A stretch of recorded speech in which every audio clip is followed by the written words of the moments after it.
I'm just checking, there's no volume on Zoom yet. Is that correct?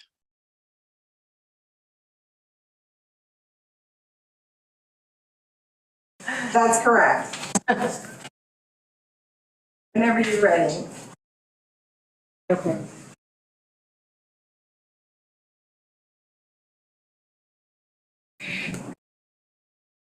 You just sign in.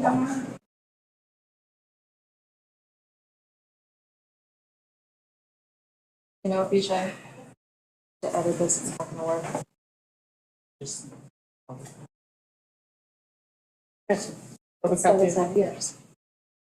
Is that right? And now that one. Introduce. Okay. Oh, I'm doing this.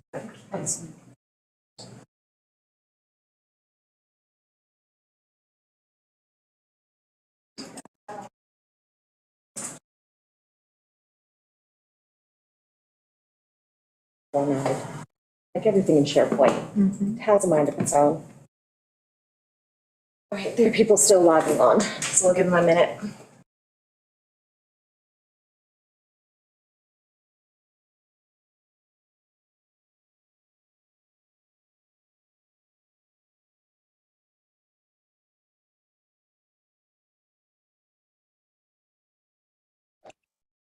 Watch.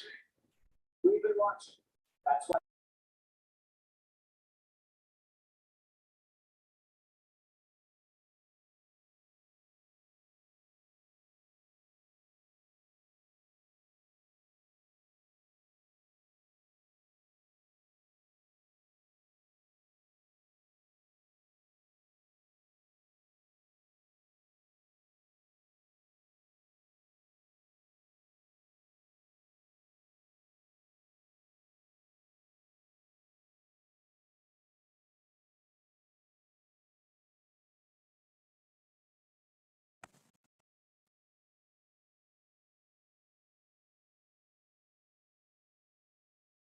Yeah, SharePoint people.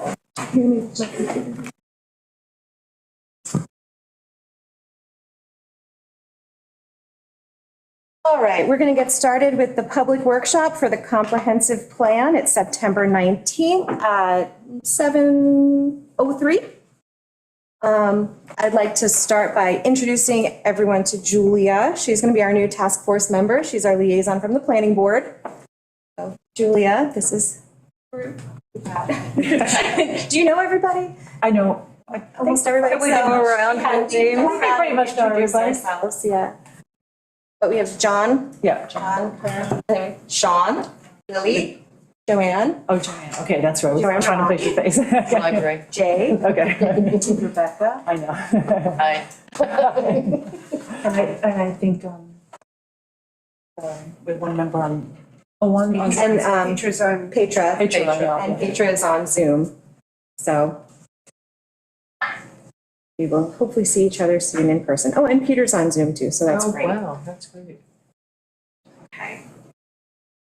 All right, so we've received a decent amount of public input since the last meeting. I think we had 33 comments come in through the portal. Some of them were comments made by members of this committee, and others were members of the community. So we've gotten some great feedback. So what we're going to do is we're going to go through the chapters that we've already discussed as a group and that we've discussed with the public, and we're going to talk about some of the public input we've received and how it's been incorporated into the chapter so that everybody's on the same page. And then if people have additional comments they want to add, then we'll take those into account and we'll incorporate them. So we'll start with the vision statement and guiding principles, because that's the first chapter. So we received 2 comments. Okay, sorry. The first was from Stephen Jacobs, and it had to do with some of the language, and that was incorporated into the vision statement. So that's been included. Let's see. And then the second one we received in the vision statement, oh, that actually belongs in utilities, because it's about electric vehicle charging stations. So, and that was from Kitty Lawless, talking about bike lanes and EV chargers and trying to diversify their locations on the island. So that will go into the utilities and infrastructure. There was one, Question. there was one from you. Yeah, I just sent it in today, but then I was confused. There seems to have been another version of one paragraph or two.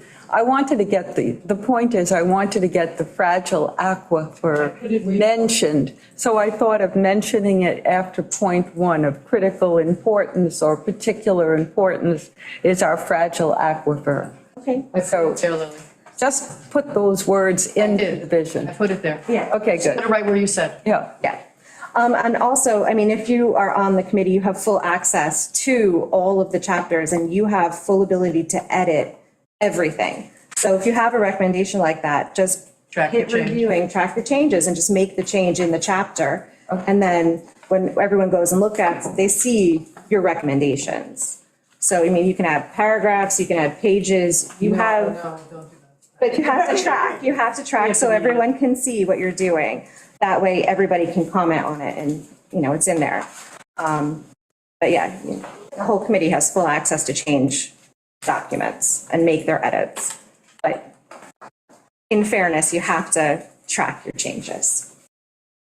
Well, it might also be a good idea, Meg, I don't know, if y'all feel like it or you have the time, if you make a change directly to the document, just email us, you know? If you add a comment, like if you make a that's right. change and do a comment, it automatically emails the group saying, hey, so, you know, I got a notification from Sean today because he made a comment on a change he tracked. So Yeah. that works because then everybody's in the loop, everyone can go and check it. So, you know, feel free to make corrections and edits, but just track them. That way everybody knows that it's happening. So those were, that was what we got for vision statement. So does anybody from the community have any comments on the vision statement they'd like to add? Can you come?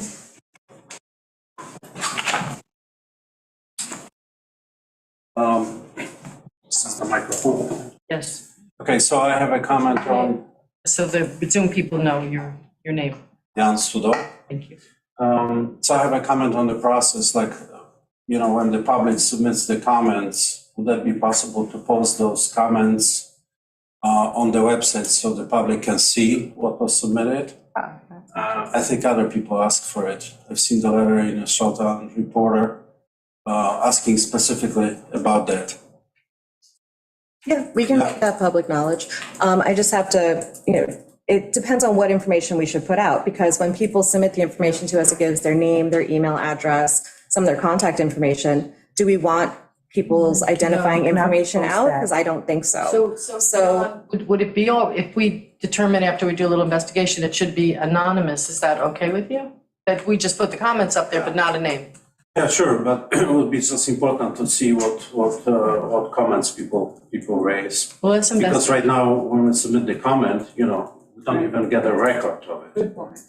Okay, because you just fill it in, you know. I'm I'm going through all of them today systematically. I know, Yeah. but we don't see that, you know. Okay, Good idea. People raise the comments, so just, I think we'll have to post them anonymously. I don't think we'll be able to post the person's identifying information, Yeah. just out of, you know, that's fine, as long as. Okay. Okay. yeah. Just a comment. I've been using the comment section on the finished product. Yes. When I hear things in the community, people come up and talk to me about things. I will put their comments there. Some of these people are not computer savvy, so That's fine. I figure that's the best way to do it, rather than try and go back into the actual document and editing it. I thought, well, I'll make the comment for them, so if you'll see my stuff up there, it's oftentimes it's what I've heard on the Underground Railroad or whatever. Yeah. Yeah, that's fine. Like if you have people who come up to you and you're like, hey, I was reading this and I think that you should incorporate this, or this is something you should look into, absolutely put it in the comments, because then it all gets consolidated into one massive list of everybody's comments, and I can sort them by chapter, so it's very easy to apply the comments where they belong. So definitely.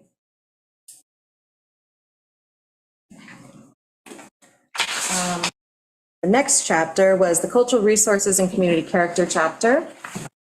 And we've got, We made the change that, we made the, yeah, so John, you had a change and we made that correction. It was a typographical change. Then we had a comment about the H zone. And details about how it works should be discussed, let's see. Refer to an example from another town's code. In some other places, landmark issues have been contentious and sometimes result in litigation. I would suggest that if it has not been done so already, the task force and committees seek input from a lawyer and/or planner with expertise in the field, and that meaningful details about this and any other zoning change recommended be shared with the public with ample time for review and comment. So, and that we put in to just explore that concept at a later date. Like, we're not, comprehensive plan doesn't create legislation, it's just a guideline. So, and the details on how H would work, historic floating zone that we've just talked about, that's really probably more appropriately discussed in whatever detail we decide to, which probably won't be great deep dive, in the zoning chapter. Yeah. A further point about it, I believe that that's been used in Southold. And so we might get some feedback as to whether it's worked and what are the problems with it. There's nothing like looking at a nearby community who has tried that. Absolutely. Yeah, and in the action items for this chapter, kind of the, what is it, the Historical Advisory Commission is sort of charged with exploring the possibility of it and how other towns have used it. And how it would work here. So- And then make a recommendation to the town board. You know, we're Right. not involved that day. All right, so then the next one, Lily, that's just your note on how the advisory committee should be in charge with that H zone. So that was the comment. You wanted, You made a comment. you wanted the action item of the Historical Advisory Committee to explore the possibility of the historical preservation overlay. You wanted to move to a different location under action points, so I made that move as you suggested. So that's done.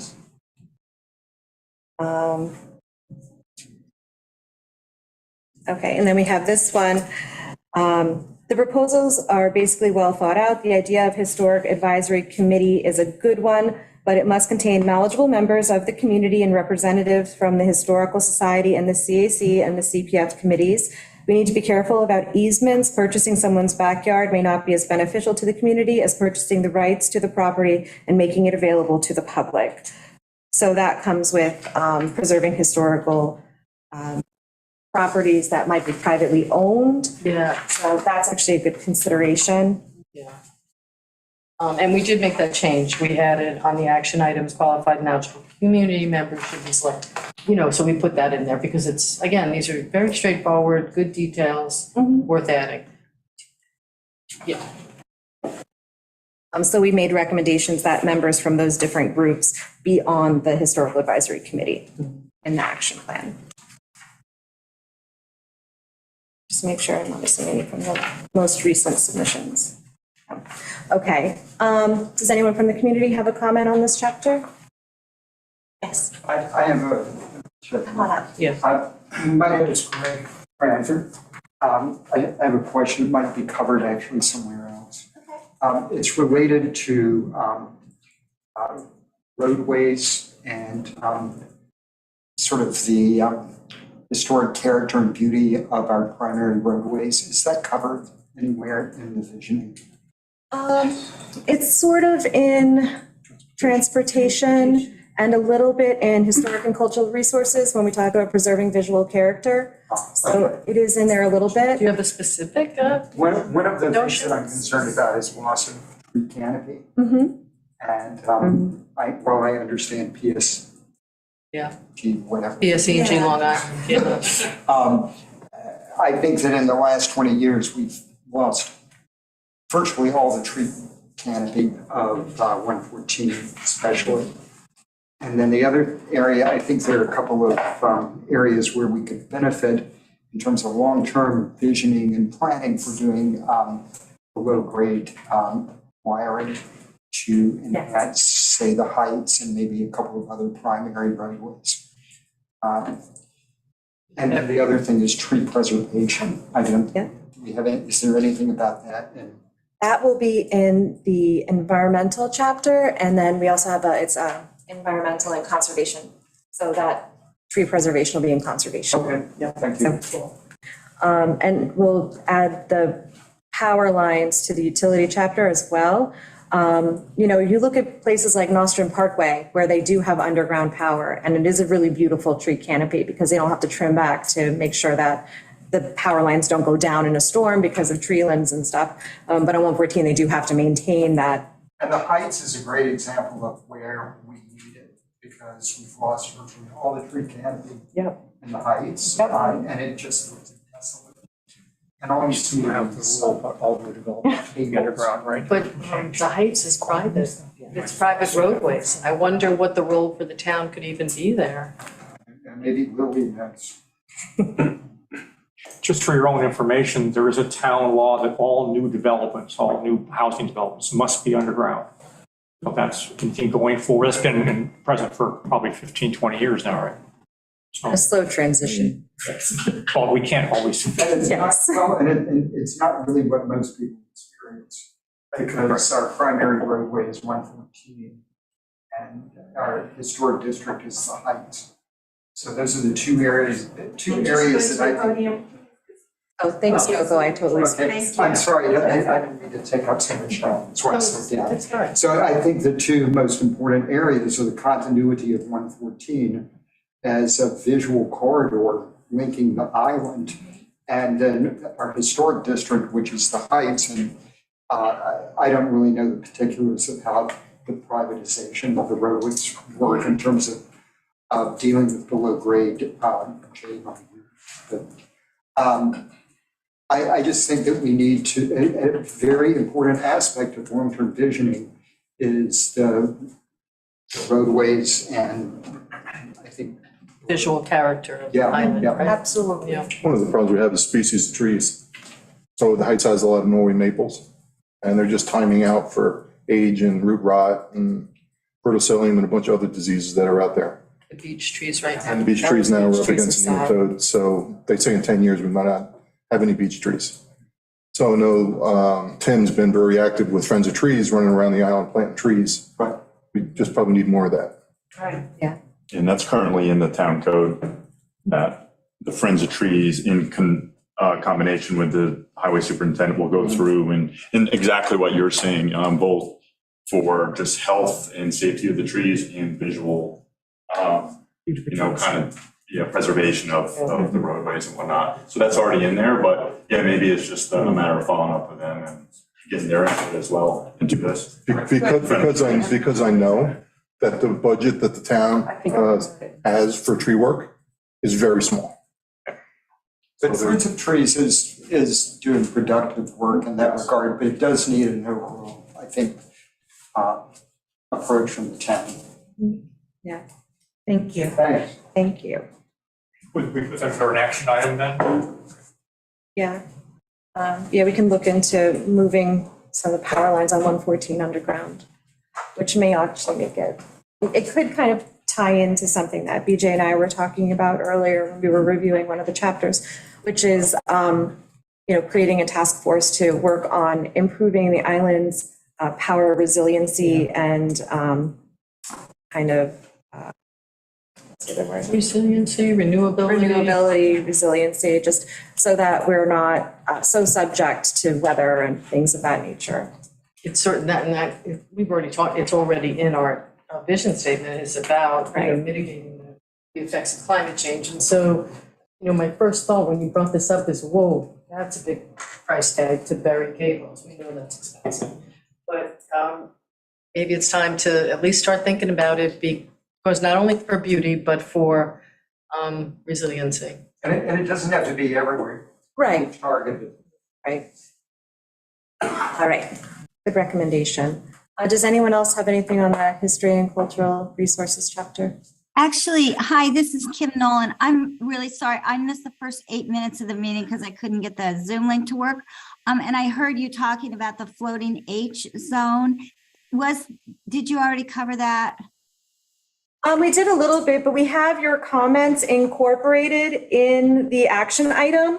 So if you do get a chance to look at it, just make sure that we incorporated what you had to say correctly, please. Well, Kim, what I did was I took it right from your email, not from your, I originally put it in from your verbal comments, But then you came back with a stronger statement in the email and they put that in.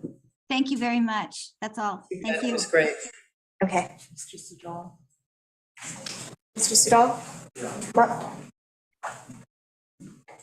Yeah, so just to follow up on what Kim said, where can we look at this updated language? Because I just checked chapter 2 just before coming and it's still the old chapter. Still the old version? Yeah, so, Look too. so regarding the process, as we go through public meetings, we don't see this updated. And another process comment I would like to make is that, would that be possible to put everybody's emails, so the entire CPAC on a website, like for other committees? I thought they were. I thought there were two, no? No? All other committees have emails for the members, but not this one. Oh, So like if you want to send that, Do. We can update that. it's only the three of you. Meg, PJ, and Julia, and Coco. Yeah, so like if I want to submit the comment.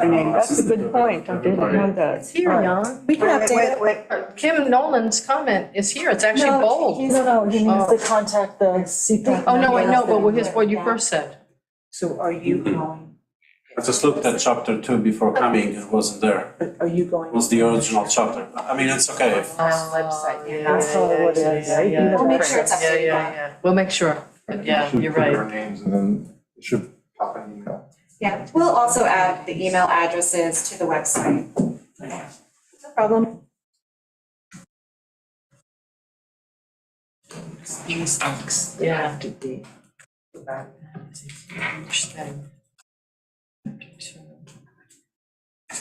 Right.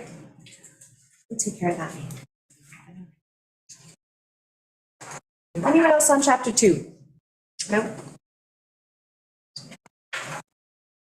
Christina, she's right there, but I'll- just to make sure.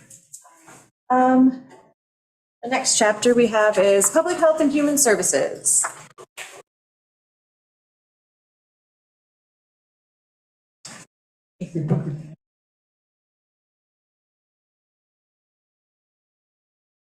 Now, we did receive comments on other chapters that we haven't even gotten to yet, so I'm going to wait until we actually do those chapters, and then I'm going to incorporate those comments into the chapter, and then we'll review it when we all review it. I don't think I got any comments or feedback on this chapter. No, not. So, does anybody have anything they wanted to add to the Public Health and Human Services chapter? Guess you wrote a perfect job. That's the only, I haven't gotten any comments on that. All right. Just a quick question. Is there any data we should be putting on volunteers and that whole situation? I'm Yeah, wondering. we're going to talk about that next week during our meeting, but this I want public feedback and input from, but that we're totally going to do. All right, so we're going to move on to chapter 9, which is transportation. And we did get a lot of solid feedback on the transportation chapter. So I'm going to start with transportation. Okay, so we got a request to, well, I want to say 2 requests.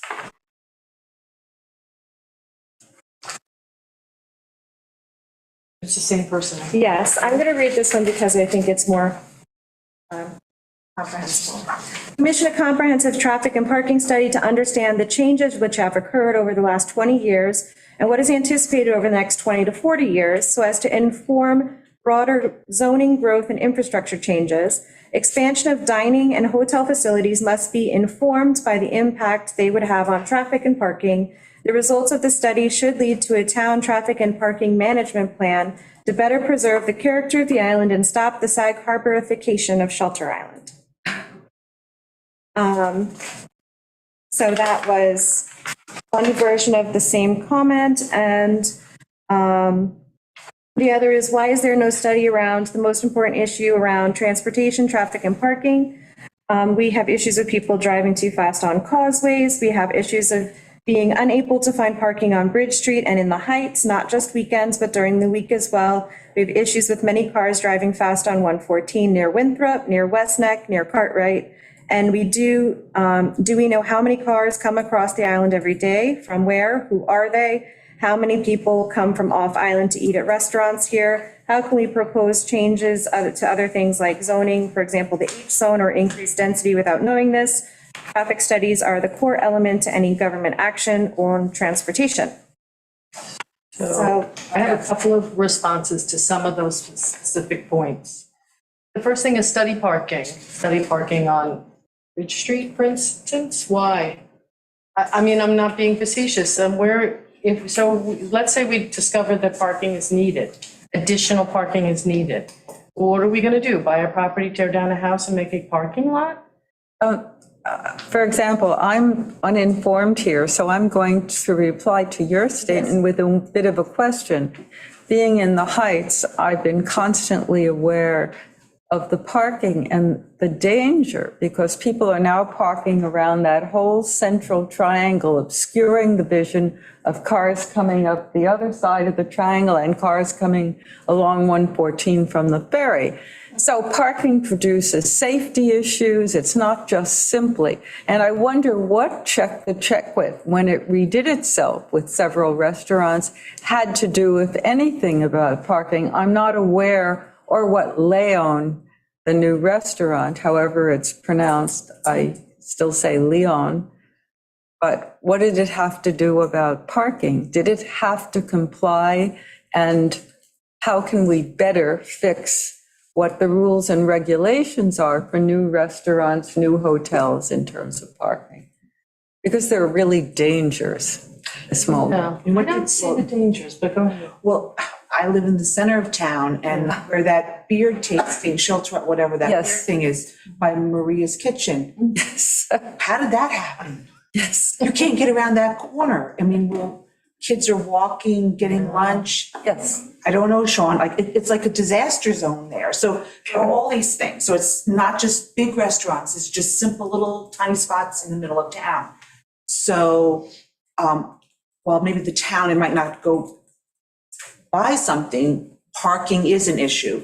Right in front of Stars now, yes, let's push the parking over there. In front of the Heights Post Office, a thick area, that corner coming up the hill, super dangerous. I was riding with my husband on his motorcycle today, bad spot to be driving through there. So I think gathering data in some way would Very important. absolutely, I like that idea, makes a lot of sense, it couldn't hurt. So it's more of a safety study. I think than a there's safety capacity. study, but capacity, it couldn't hurt, I'm trying to. it's only, we go through these, on Shelter Island, we go through these growth spurts, right? It was in the 80s, it was the growth spurt of what happened around here and what we needed. And then we kind of die off, and then we're back in that growth spurt again. And we have to kind of assess, like, what is it that we need? We have to adjust, like nature, we have to adjust to the changes that are coming. Just wonder. Well, can I add something too? Also, expansion. just to be efficient, I know a lot of people have talked about, it's not in these comments per se, but people have mentioned about having a bike path. So maybe when we do this safety study, we can kind of be efficient, kill two birds with one stone, maybe incorporate this idea of the bike path and use that data twofold. Well, Just question. be careful when do calling it a you- bike path. What's that, pardon? Just be careful calling it a bike path, because if you build it, they'll come. Shoulder widening. Shoulder widening. With painted decals. Like, it's gonna be- That's what I was hearing with 114.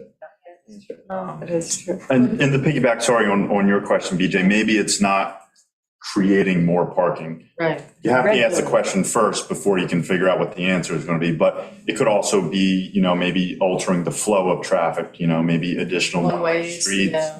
Maybe you are limiting parking in certain high Yes. congestion areas, altering time frames when you can and can't park.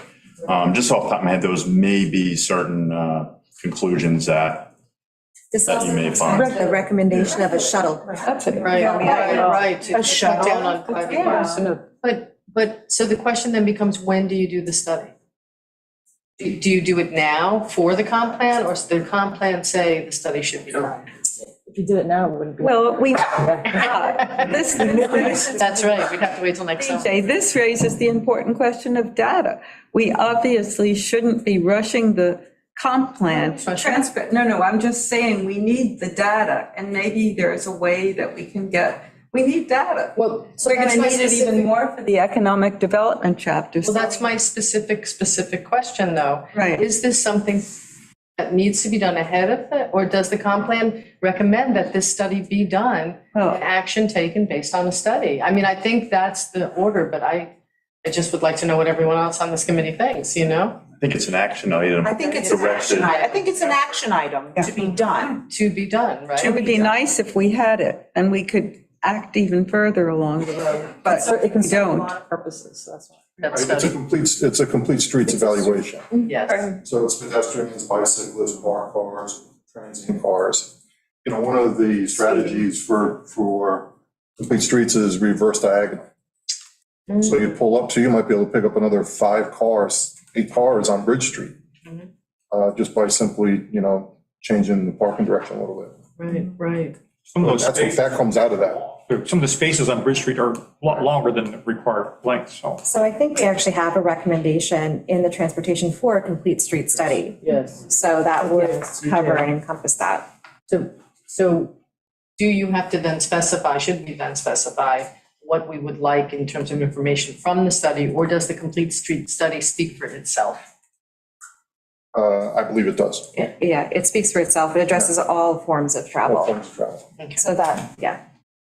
If So that if was- I could just offer a quick thought, if, you know, building on Lily's point of data, if you look at the Southold Comprehensive Plan, I think they have a very nice outline of the type of data that they took into account for the comprehensive plan. So whether or not we do this now or we suggest it, I think they've got a great outline of what they took a look at in terms of, you know, transportation systems, daily traffic, you know, considering seasonal parking, you know, so that you take a look at it holistically. I think they've done a nice job. Okay, cool. Yeah, I think that's in everybody's SharePoint, the Southold plan. I think there's a couple different. Excellent to look back at. Yes. Excellent.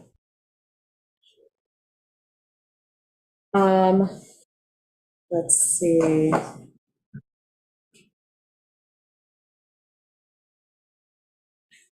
So we have a comment that there needs to be more control over seaplane traffic. There should be designated areas like Crescent Beach, and individuals should not be permitted to land in harbors like Cockles Harbor or West Neck Harbor next to their homes. It's dangerous to have planes flying over mooring fields and over the heads of kayakers and sailboats and things like that. So that was one comment we got. And that was, I believe, reiterated by somebody else, but I think that has I been also sent you a accounted for. picture. I didn't actually present you I a did comment, but see I that. actually got a picture. Yeah. Yeah, we put that, the seaplane traffic concerns are in the action points. Although apparently you can't see that yet, so we'll be updating the website. Yes, we will. But I did do that, and bike lane, it's already talked about Yep. the bike lane that shall not be named will be looked into. The wider shoulders. So wider shoulder. Shoulder wide. And the keeping the side of the road clear of shrubbery, again, is mentioned. Yeah, we've had a few people writing comments about keeping the shoulders clear and people maintaining their shrubbery on their property and not in the shoulder of the road, because not only does it limit visibility for people who are driving, especially on curbs and like corners, but it also, it doesn't allow you to see deer as they're running out into the road. It gives you shorter time to react. So the more of a shoulder you have open, the more line of sight you have to any oncoming deer creatures, be they large or small. Not to mention it gives space for emergency vehicles. Exactly. EMS being a big one that we Right. run into. With everyone loves these orange stakes that they put out for their new grass and they leave them. But it does become an issue sometimes when the ambulance has to respond to those locations. And I think that is just an enforcement of current laws and regulations. Yeah. on the highway. Yes. Yeah. So that's something that will be coming up. Stephen Jacobs, I see you have your hand up on Zoom. You're on mute. I submitted just before the meeting, sorry I couldn't do it earlier, comments in connection with the commercial development chapter, which I know is in process.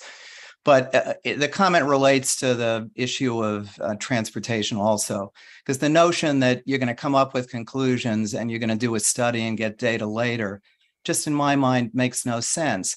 It both undermines the conclusions you come up with, because people are going to say it's not founded, and it undermines the study because people are going to say, wait a second, this is just a study done to support the conclusions.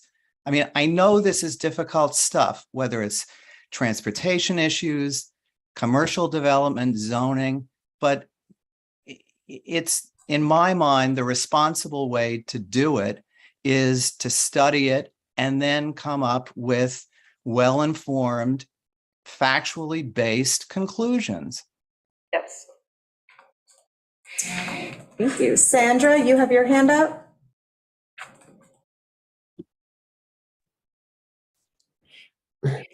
Two things.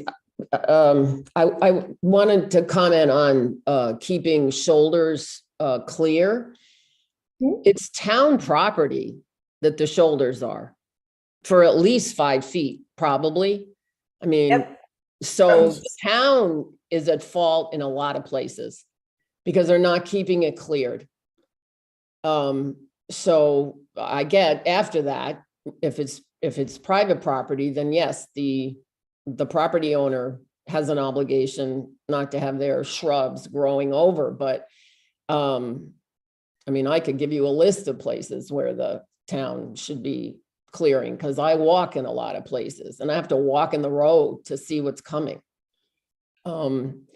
So, and then the second thing is, did the committee, oh, hold on, I got to get to the list. This is under the roads vulnerable to rainfall, urban flooding. Did you consult the highway department? Where'd you get that list? Yes, I believe the highway department did give us some of this It's list. from the Finkler. The list was from the disaster hazard mitigation for flooding. Yeah. Right. Okay, well, I got one that needs to be added. And so if you got this 2 years ago, I mean, I don't know, but in July, on West Neck Road in front of my house, there was 30 inches of water. And and the highway department knows about it. So that's why I'm asking you, how old is this list?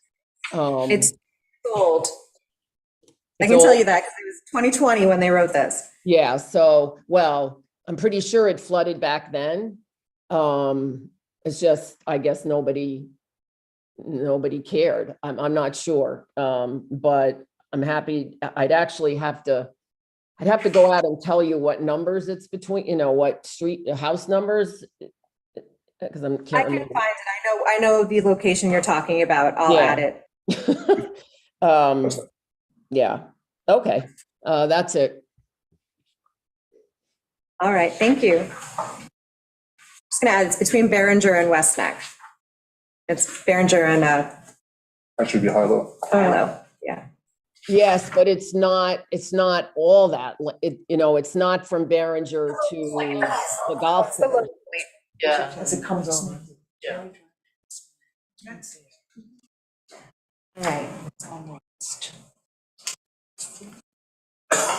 All right. So yeah, we've added that. Okay, we made the correction to the Nottingham County Road list. This is just your guys. So the list, so there's a road inventory list on either state, county, and town lists. The Heights isn't on it and private roads aren't on it. So that gives you the mileage to like the 10th. Yeah, and I just reconfirmed that with Brian, Okay. that we had the right numbers in there, just to. I can do that with almost all the data, getting reconfirmed. Okay, so then we had a comment. Please make it more clear that the Heights roads and sidewalks are maintained by the Shelter Island Heights Property Owners Corporation rather than the Town Highway Department. Unless they outsource vacuuming out the storm drains to the town, the Heights Property Owners Corporation maintains the Heights roadways. And we did incorporate that into the chapter. We made it more clear. And then there's also a comment that they're not certain that the sidewalk between North Ferry and the intersection of New York Avenue and West Neck Road would be feasible, although it's possible that you could do a walking path along Ice Pond and Chase Creek, because there's properties that literally go right to the asphalt on New York Avenue, like their property lines, we have no shoulder.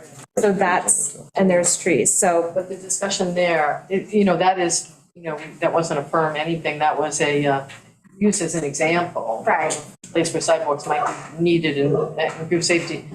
But in that particular instance, again, private roads, but the option could be to make the road one way and add a sidewalk. If over the next years, that looks like it's, You could do it. It's a tight fit between the trees and the house Right. up in there. So you have room to wander a little bit on the Ice Pond side. Right. And then you get down to the Chase Creek side, you have plenty of room to wander. Yeah. It's just going to be tight in that one section. It doesn't mean you can't do it. Right. So that would be something that the town would have to coordinate with the Heights Property Owners Corporation and I see, think they were willing to do that. yeah, see Yes. how it would work out. New York Avenue used to be one way back in the day. When did it change, do you know? Oh, I don't know, I was a young kid. We were young. 70s, I guess we were. Yeah, we were young. At one point. They're also And which way did it go? Which way did it go? It went sidewalk, the whole length of it too. Out. I think It was out towards the Heights, We right? left the Heights. Yeah, We left the because for Heights. fire, I would think for the fire trucks, that would be important, that it was that way.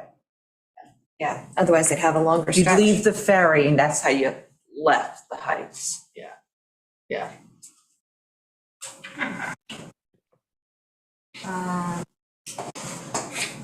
All right, that was another one about maintaining the shoulder. So that's been touched on.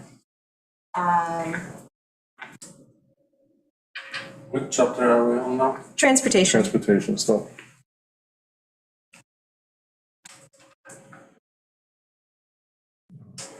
Even though implied, please add or from boats in town waters to chapter 133-16.1, because helicopters are starting to take off from yachts at Louis Beach.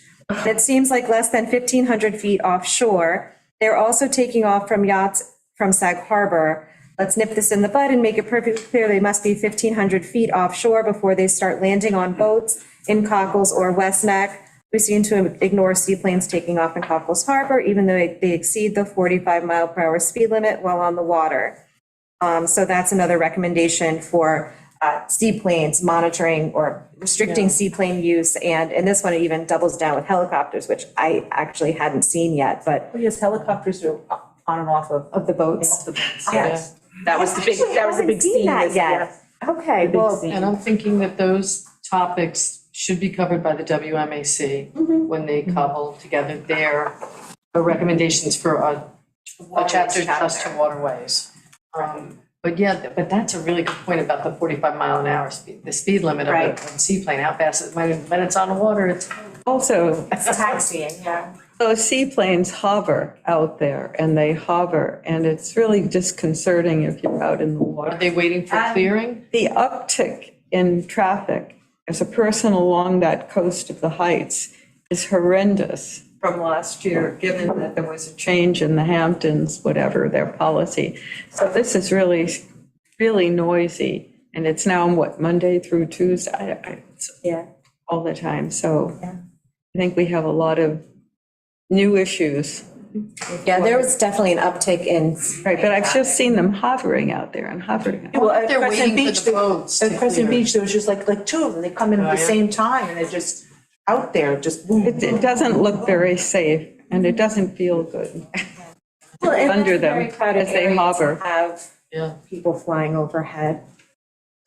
Yeah, and that, For a little sailboat. good with that recommendation. Let's see, Okay, that's it for transport. Oh, is there one at the end? nope, there's a few more. Yeah. Commission a study on the long-term demand for charging and servicing electric vehicles and the impact on the grid and environment of Shelter Island, and then develop an action plan to in place and service charging stations at multiple locations on the island. That is actually something that I think we had in the utilities chapter, is increasing the number of EV charging stations. And I know you were saying that the library has a plan to add some to the library. So we were thinking about other locations around town that would be appropriate. And you want them to be places where people go and spend some time, so they're not, charging and running. And then I think also the different types of charging stations has a big impact on how long people have to sit there. What do we know on? Say the dump where they're. The dump? That's right. So. No. Recycling, transfer station. You do your garbage We'll and. speak to a PCG to find out like how much grid we have and how far we can go, how many cars we can support before we got a problem. Right. Yeah. So that was another one that That is we put into actually nice. utilities. We had a really good recommendation for that the other day from the Green Options Committee, because they've been looking into this a lot. And so they're coming up with a whole bunch of recommendations for us. I gave them the chapter like a month and a half ago. So they're going through it and coming up with ideas. So I'm looking forward to what they have. So at Masonic Preserve, we actually have 2 at the visitor center that Rivian has put in, and they are actually going to be supported by our solar panels. So it's Yep. going to be. Do you make money? Not, does Masonic make money? No. No. Yeah, one of the things that I had thought of was at the recycling center, we put the solar panels above on the new building, on the new roof. We might be able to augment, EV charging stations with that, depending on how much energy is needed to run the machinery and, use the compactors and such. We kind of have to figure out how it would all work out. So we had a plan for 1.5 megs on top of that building, on top of the roof of the highway, on top of the cap. Yep. Waste cap, on top of the salt stand storage building. So you can generate some power there. Yeah. But it all gets fed back into the grid. It's not directly to, but still, But it would I help mean, yeah. augment. I don't think people are going to be plugging their EV car in the recycling center and just hanging out there for the hour and a half or whatever. It just doesn't seem like a really great place to go. No, nothing more offense, there's not a lot to. Depends on what's in the. So here's a suggestion. Center still down there? So here's a suggestion, so when we think about like down at Wade's Beach or the revitalization at Crescent Beach, can't there be some thought to having some kind of solar panels there and getting some charging stations there? That's where people are parking and staying, and trying to work something that helps build solar power. Yeah, we were. Would you still and then- require the permit? I don't know. That's your department. But also reaching out to somebody like Rivian or some other company to see how you might work with the town to provide something like that. Yeah, I know we were looking into having them at like the ferries and things like that, but the concern was that it's a floodplain, and come a hurricane, they would completely flood. That's true And too. There's not that, yeah, exactly, we don't really have Very extra parking. Nothing. I guess down at the beach, that's another And problem. that's, yeah, it floods out, which, no, I like the recommendation because it's somewhere people go and I they was hang trying to- out. But, yeah, that was my only His thing. is field. Water and electricity, This field. Parking and people can sit and. the top lot, What about top IGA? lot, yeah, IGA. You have to, yeah. And some of it is getting private businesses to want to do it, because that I think would be very beneficial. Okay. Do we charge for the ones here over at the police department? You have to put a credit card in to do it, so. Or is it paid for? Not initially, I think to get it going, but I think they switched over. They switched over. Originally, I don't think there was, but then they did implement it. Also, the library, as I said, is we're looking at some right away and then some as part of the renovation plan. But at the youth center at Legion Hall. Why not? Yeah. I mean, because you've got people parking to use the school, for school parking, library, town hall. I mean, there Right. is activity in this area and there's parking. Yeah, they're just going to take. I mean, even the school Yeah, parking, exactly. when people Yeah, don't for the look at food center, cars. or have a beer. That's, all right, that covers, I think that is, and then economic development.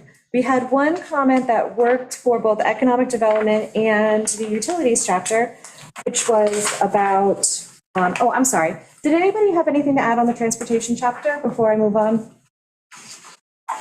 This is Kim Nolan again. I just wanted to echo what Steve Jacobs said in terms of a study, because it just seems to me that having that study done would really help with conclusions if you did it first. Okay. All right. Anybody else? Just looking for. Some of that data we're looking for, I think already exists. Yeah. The state, they periodically come and put those counting things all over the island. Now that data was used for something, if they're studying intersections and things like that. The police department must have an idea. It's not like we don't have data that we're going off of. We have a lot of different data, either from the Department of Transportation, Police Department, crash reports. So we are operating off actually a large amount of data from different places. So I don't think there shouldn't be an impression that we're, not Just winging it. making data-based decisions. That data is there.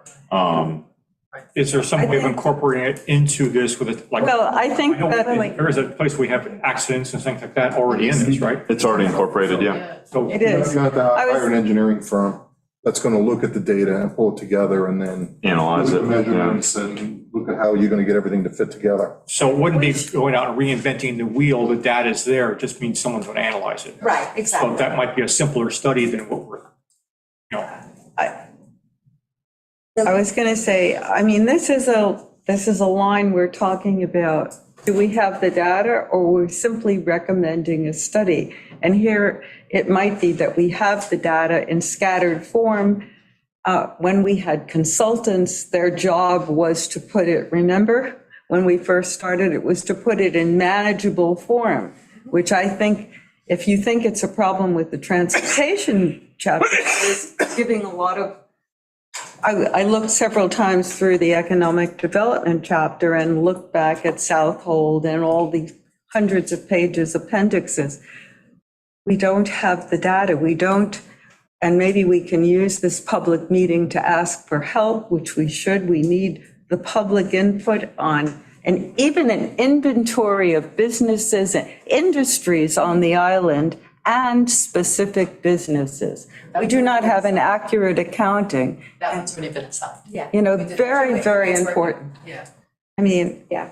without data, we can't really do what we're supposed to be doing. I'm seconding that point. John?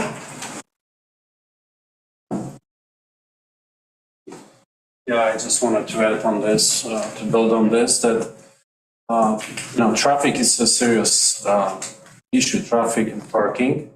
And it's just getting worse and worse. And I hear that we have data, here and there. I haven't seen any data in a plan, in a draft chapter. So where's that data? I mean, I would like to see that data.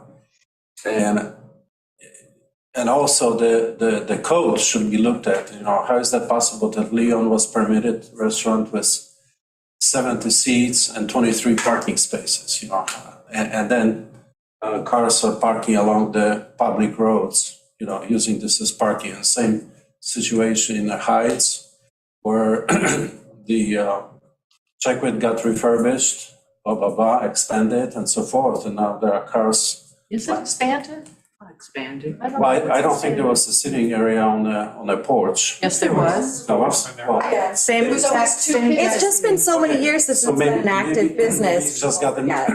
I don't want to pick Just been quiet for a few years. I just don't want to pick on any particular establishment or restaurant, but let's say this particular restaurant got expanded, got more popular, more people coming and so forth. Nobody thought about the parking somehow. And parking is insufficient. Cars parking on both sides of the roads is difficult to get by. Okay, so somehow those things get passed by the town, and I don't understand how the businesses are permitted to be expanded like this, and then somehow nobody thinks of parking, or there's insufficient attention to parking, not to mention the water usage. Chief, it was not expanded. That's my first answer. And the second, Leon, I thought they solved it. I mean, how that came about is a good question, but I do think they solved it. I Well, don't. I've seen the cars parking on both sides of the road. No. Certain days, No. certain days. I think not it's every a- day. I was just there last Thursday night, and they were parking on both sides of the road. All right. It is legal- Between it is legal 6:30 and parking now. 8:30. Yeah. There's nothing People are illegal allowed to about park on the that. side of As the long as road. they do not obstruct the road. Oh, Well, then maybe Then they the can parking park. should not be Because I permitted thought- because it's a very busy And there's a intersection. And why should private business owners use the public streets as on-street parking? All the restaurants or the establishments should be parking off-street. So that's one point. The other thing, issues like making New York Vine Street Avenue. parks all over 114. I'm sorry? Vine Street now parks on 114. They live right next to me. There you go. Because they've gotten very busy. So here's what we have to do. The Comprehensive Plan Committee and Task Force together, we're supposed to work to address and look at all of these things and move forward to the town board. Here are issues, and here is the status of the town of Shelter Island at this point in time. Here are some issues and problems, and here are what we think you need to go and work on moving forward. Well, I would go a step further, because without doing some study here within this group, all you can recommend is to study, and we can look at 94 plan, 2008 plan, and so on, and there are all kinds of recommendations for studies, nothing got done. And so issues like, for example, making New York Avenue one-way, okay? That requires serious study, because if you're just rerouting traffic somewhere else, and somebody needs to look at the implications like this, that's got to be a serious study before even, thinking about it. There's nobody on this committee that's able to do that. That's got to be hired out to an engineering firm. Right, They exactly. have to do Yeah. There you this. go. But that should be done Exactly. as part of this I- study. Otherwise, all you can recommend is studying this better, and nobody could, you cannot have realistic recommendations without studying the problem first. And if there's no expertise for that specific problem, traffic and parking, a specialized consultant should be hired. Other towns done that, so it's not difficult to find out who to hire. Can I have one more issue, and then it's going to go away on chapter 6? There was some recommendation there to consider changing. Economic development, is that the chapter you're on? Yes, chapter 6. That's where we're heading there, right? Yes. Yes. Okay, so basically there are two recommendations there to change B, consider changing B and B zone to new light industrial zone. So there was on page 14 of the chapter. So first of all, we don't know what light industrial zone is. What, we're gonna have manufacturing on Shelter Island, or is that the idea? We do. page 14? Yeah, page 14. So there should be I understand that this is cut and paste from previous efforts, but there should be an explanation what the light industrial zone is, because we're not familiar with it. Then what's the justification for it? Where is it gonna be? Oh, I see, it's page 15, so sorry. I have it on page 14. I know, I'm sorry, my copy has it on 15. I just found it, so I'm like, see? I'm working from the public. So basically, and there was the same in a historical district chapter that there was blah, blah, blah, we have all those historical places, then boom, let's do age zone, no explanation, no justification, why is it, what's it gonna do, where it's gonna be, and so forth. So this is exactly the same problem, it's just a recommendation without any justification. And then the other thing that I found objectionable, on page 13, there is action item Z16 from 1994 plan. Remove obstacles which may be found in town land use, in other words, zoning, for businesses of the types identified for encouragement. Okay, so this is very broad statement, which I have difficulties with, because zoning exists to protect neighborhoods from expansion, uncontrolled expansion of businesses. Okay, there is a reason for it. So this is like way too broad and should be very specific. Like, what specific do you mean? Where and so forth. Okay, there cannot be like a broad statement for issues like that. Okay. Thank you.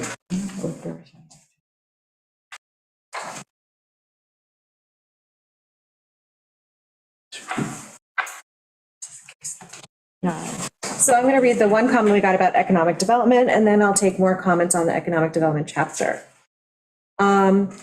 So given the data presented on the existing professional workforce and all the overall national trends for increased working from home, I believe the comprehensive plan should promote a superior island-wide level telecommunication service, internet, phone, or other. Small cell technology is increasingly important for 5G network efficiency and can be deployed on non-tower structures. So the Town Code, Chapter 48, cell towers appears to enable small cell deployment with an inference to avoid residential area installation unless technically feasible, a technical feasibility is required. So the legacy plan has a rather passive statement on the subject.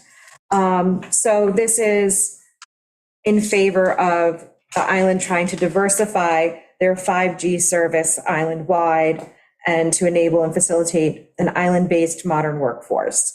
And I think, built into this is also maybe trying to develop some competition on the island between providers, service providers, because right now. Jay had a suggestion as well, similar topic or adjacent, to explore a municipal service, internet service. And it's changing fast. I think the tower is getting T-Mobile and T-Mobile, which is in the store, offers home internet through the cellular service, and their price point is $50 a month. So I'm sure there's going to be limitations, just what is the, half-inch pipe versus a 2-inch pipe. We have already, I find the internet slow on the cable in the summer when there's more people using it. But that being said, I think some of this is coming without our assistance, but it doesn't mean that maybe we shouldn't try to goose it along for economic development and other reasons.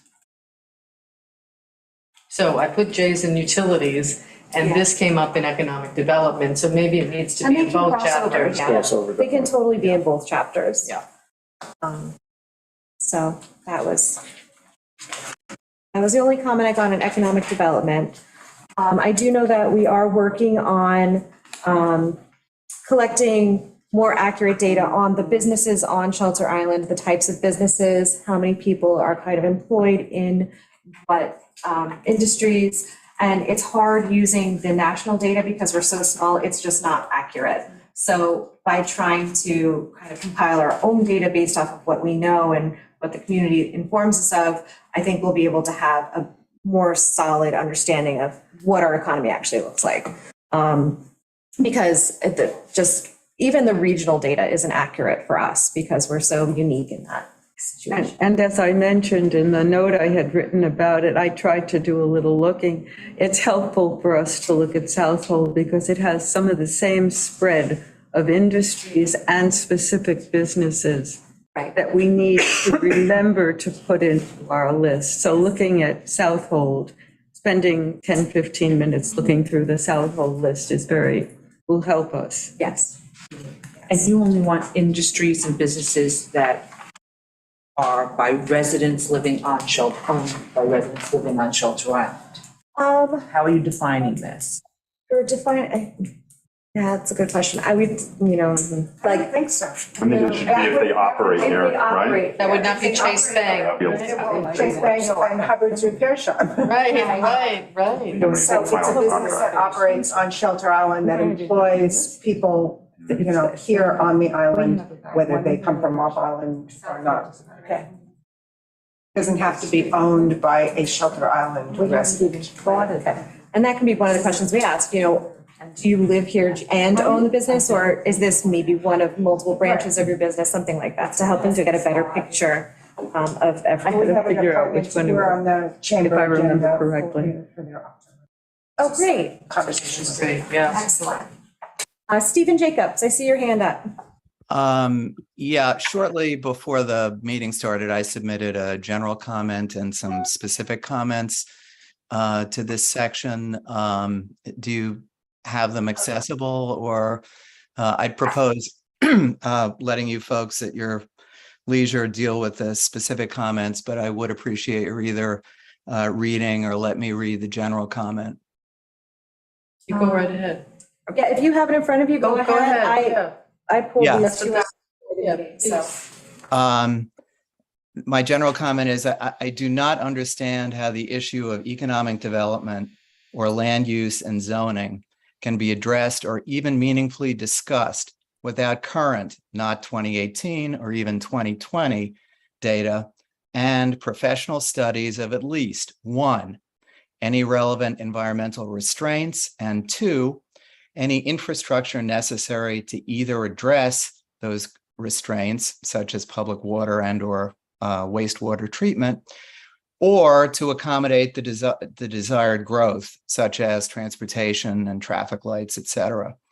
The absence of such studies likely underlies the fact that, as your draft notes, islanders are, quote, ambivalent about how much and what kind of additional business they would like to see on the island, if any.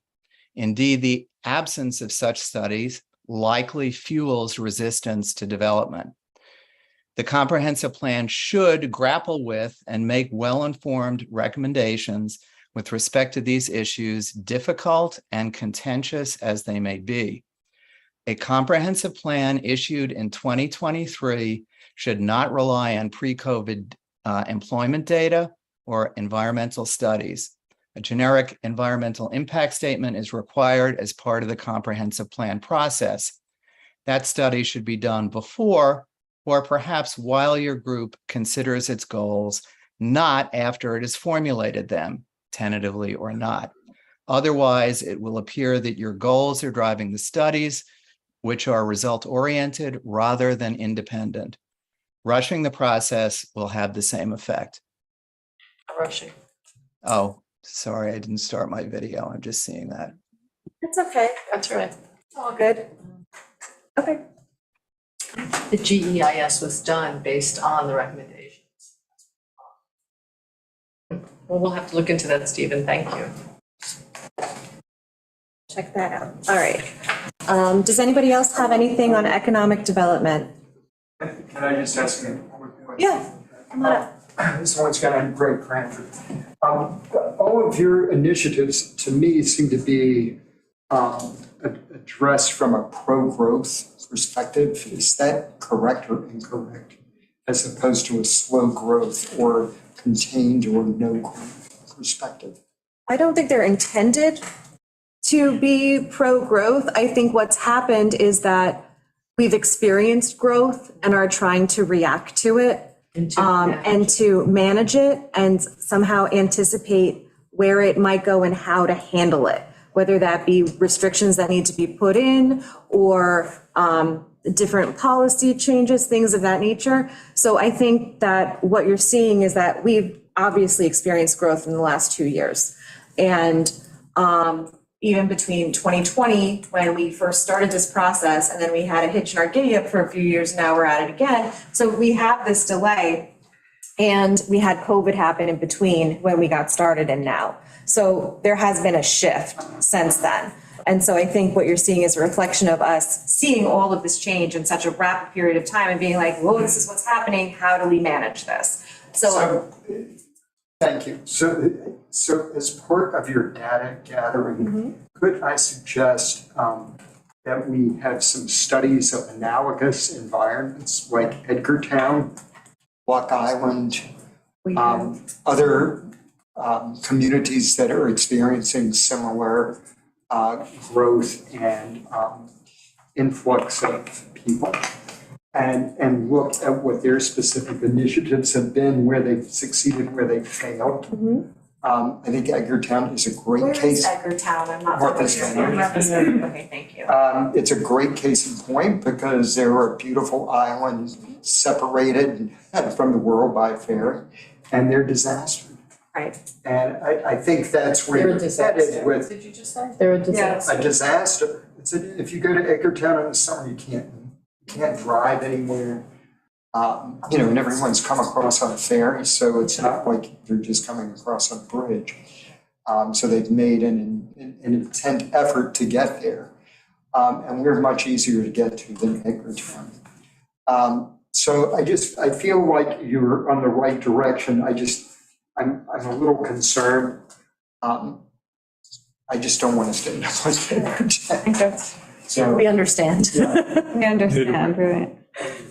And may I just add, Greg, we do have on our website, I believe on the town website, we have comparative plans for Block Island and, well, the local, several, as we keep mentioning Southampton, which put 10 years, I believe, into putting together their plan, and I can't imagine how many hours and meetings and consultants. They have a whole planning. They had a whole planning They have a whole planning By their department, not even one person. But, so we do try to look comparatively, I'm just. And we do reference Martha's Vineyard for quite a few things. I know that I've given a lot of information to the Green Options Committee and the CAC, and they're all looking into it. And when it comes to things like environmental policy, they look to Martha's Vineyard to see how they're handling some of their environmental policy. And, we try to look for comparable areas and see what they're doing, what's worked, what doesn't work, and see if it's worth trying here. So we're trying to learn from everybody up and down the East Coast and kind of get some ideas. But yeah. Okay.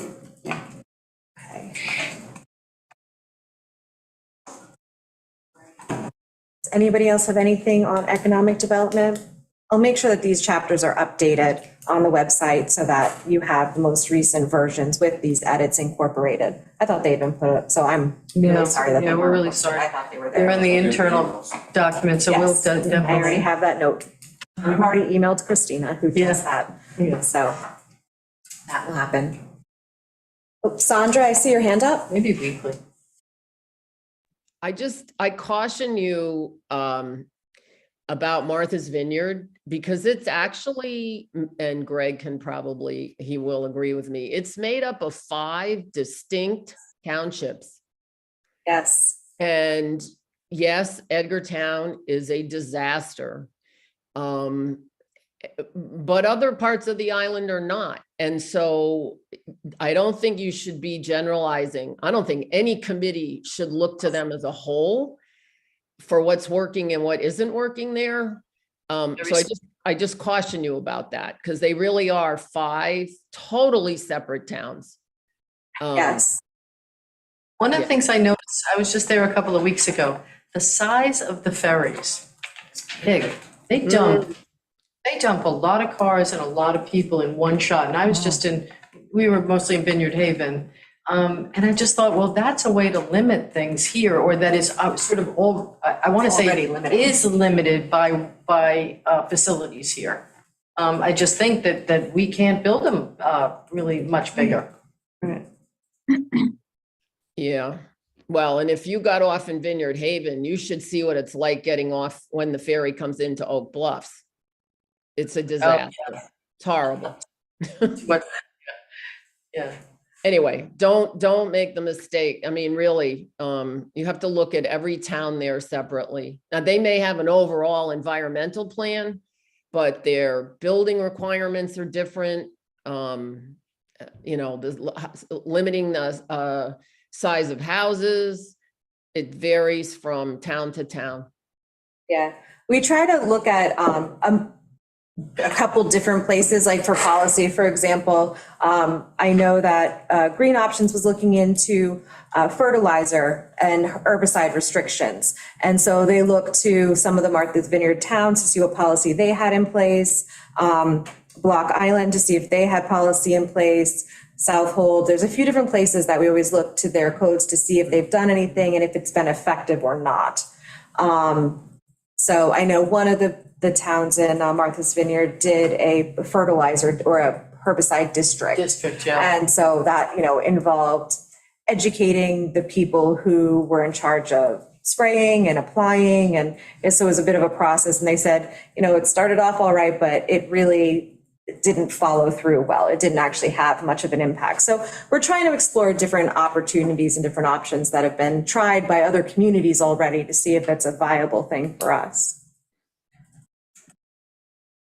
Does anybody else have questions or comments on economic development?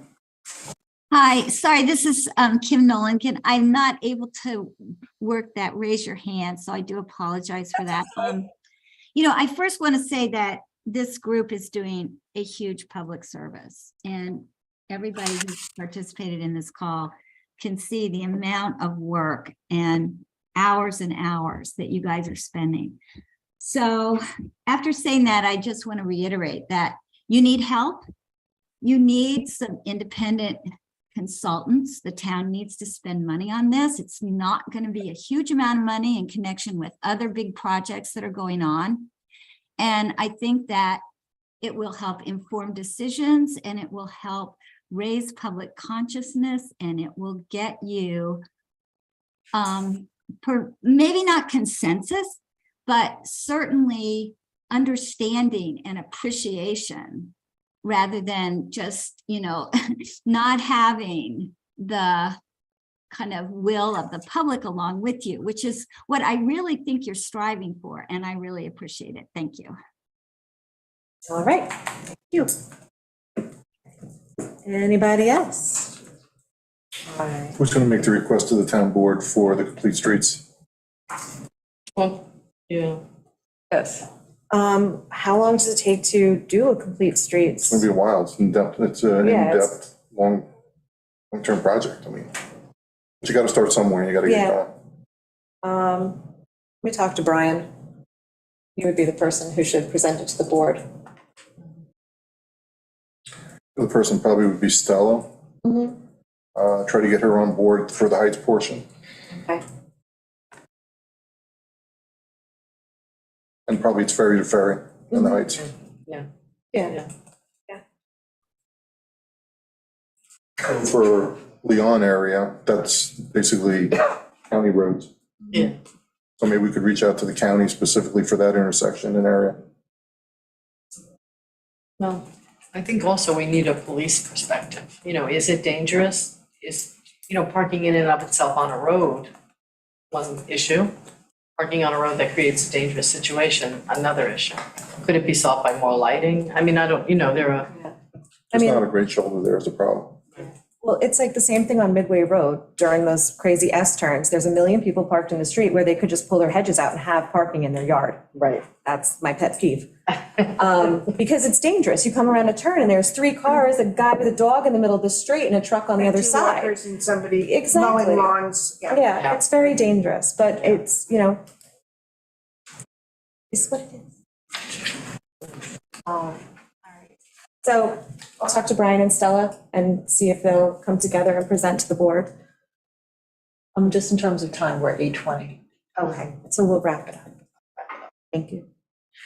All right, anybody else have questions or comments, concerns? You can submit comments on the portal and we'll have them here. They'll come to us and we'll incorporate them into the chapters. I will update the chapters and have them posted for you. And we will add email addresses to the website. Hey, Meg, it's Julia. I just had a quick comment. And it has to do with what we're seeing on the public face versus what you guys are sharing with each other. And I think to reiterate some comments that came earlier, it might be really helpful to do 2 things. The first is to have a version control so that when we see chapter 7, we see that it's chapter 7 version, 1, version 2, version 3, whatever. And that be dated. So people will know that was the most recent version on such and such a date. And then the other thing, and this goes to the data, and I understand why when people read this, they say there's no data here. And it's because there's really no footnotes. There's no reference. And they don't need to be footnotes, they could be end notes. If you just had end notes at the end of each chapter that indicated where the information, especially when they're factual assertions, where that information came from. This information is from the traffic study of 2010, or this information is from the census ACS community survey of 2020, wherever it's from, even if it's just at the end of the chapter. I think it would be really helpful and lend some credibility to the work that you're doing. Sure. Will do. Thank you, Julia. Julie, do you have anything? No, she does. No, not getting a response. I do just want to mention, the last thing on the agenda tonight was the timeline, which is on the public web portion of the website, because I went in as a public, not as an insider here. So just to everyone to look at that, we've just done it through 2022. And we'll probably update the rest, the rest of the, in November, maybe December. Yeah, I mean, we don't have a calendar for next year yet, so it's hard to say when the public meeting dates are. But right now, all the public meeting dates are posted on the website, in the town calendar. They're also on the timeline. Yeah. So, Just in case, yeah, so everybody knows when you need to come back. and our next meeting is Monday, this upcoming Monday, the 26th, for the CPAC. So it's not a public workshop, but it's our workshop, and the public's always allowed to comment. So you can Zoom in. If you don't want to be here in person, that's fine. All right. Anybody, anything else? Make a motion to Thank you, everybody, for end the workshop. And we want to thank you. Yes, thank you. Thank you guys for coming. On Zoom and in the audience. It's really helpful. Thank you. I'll make the motion to Go home. All in Second. favor?